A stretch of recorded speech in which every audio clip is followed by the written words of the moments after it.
Warga menemukan Windri, warga desa Mendingin, Kecamatan Ulu Ogan, yang dikenal warga sebagai petani. Tergeletak dan tewas di jalan lintas Ulu Ogan, Desa Belandang Ulu Ogan, Kabupaten Ogan Komering Ulu. Korban ditemukan warga yang sedang melintas bersama satu sepeda motor milik korban. Polisi dari Polsek Ulu Ogan yang melakukan olah tempat kejadian perkara menemukan sejumlah barang seperti sepeda motor milik korban, uang, handphone, serta sebilah pisau yang masih terselip di pinggang korban. Jenazah korban kemudian dibawa polisi ke rumah sakit. Dari hasil visum ditemukan luka di tubuh korban yang diduga dari tembakan.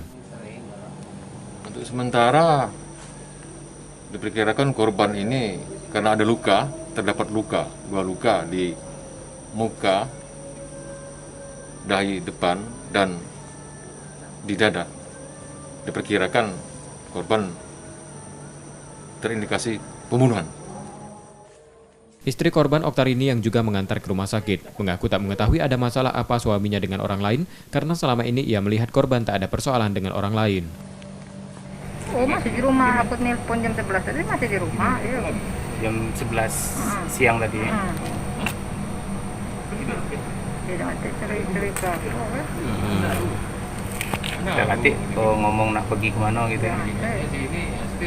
Uangnya juga jarang cerita, jarang ngomong. Ini memang uangnya pendiam.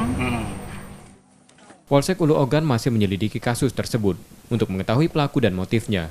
Polisi menduga pembunuhan korban direncanakan karena barang berharga korban tak hilang. Setia Budi, Kompas TV, Ogan Komering Ulu, Sumatera Selatan.